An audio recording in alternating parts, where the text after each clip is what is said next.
Il y a 5 ans, Juliette Rapper a dû se faire avorter. Cet épisode traumatique, elle le raconte aujourd'hui avec émotion.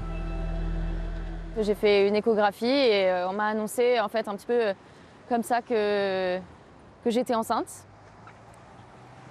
Ça a été un choc pour moi parce que c'était pas le moment et donc j'ai décidé d'avorter.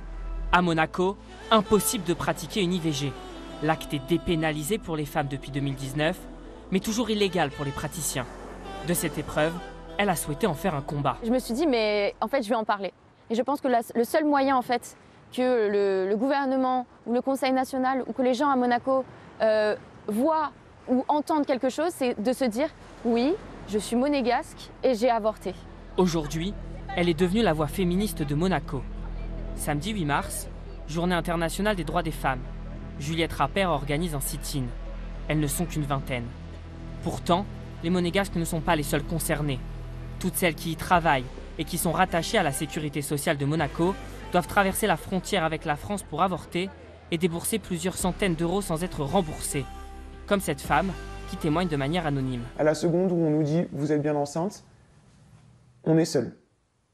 On nous dit juste « ok, bah tiens, ça c'est pour te faire rembourser les 100 euros et puis les 500 euros qui restent, tu leur dis adieu ». En fait, ça donne l'impression d'une double punition, triple avec la douleur.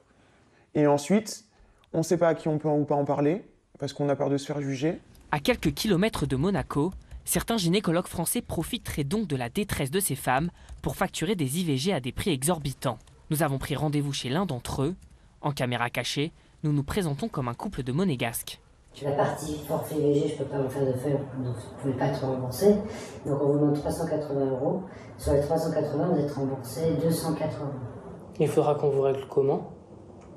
Du coup, comme ça interdit en espèces. Ce montage financier est en réalité un dépassement d'honoraires.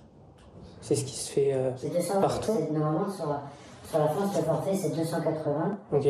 Mais cette pratique est-elle légale ? Ces images, nous les présentons à cette avocate. Pour elle, faire payer ces femmes n'est pas interdit, mais c'est le dépassement d'honoraires pour une IVG qui n'est pas autorisé.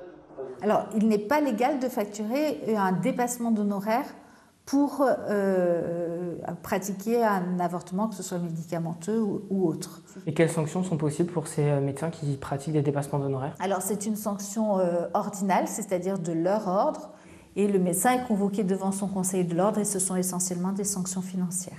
Nous avons contacté l'Ordre des médecins des Alpes-Maritimes. L'un de ses membres défend ces gynécologues.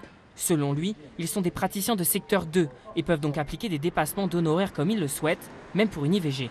Mais il a refusé toute demande d'interview, il ignore qu'il est enregistré. Il est évident que quand il y a des choses importantes, ça ne pose pas de problème de prendre la parole, mais je n'ai strictement rien à foutre de l'IVG des femmes monégasques à ce stade. Je ne vais pas commencer à aller parler des gynécologues de secteur 2 qui profitent de la situation pour prendre de l'argent aux pauvres malades et aux monégasques qui font une IVG.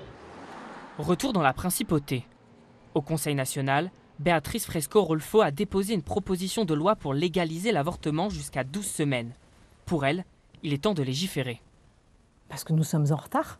Et c'est pour ça que nous avons fait cette proposition de loi. Pour moi, c'est une question de retard.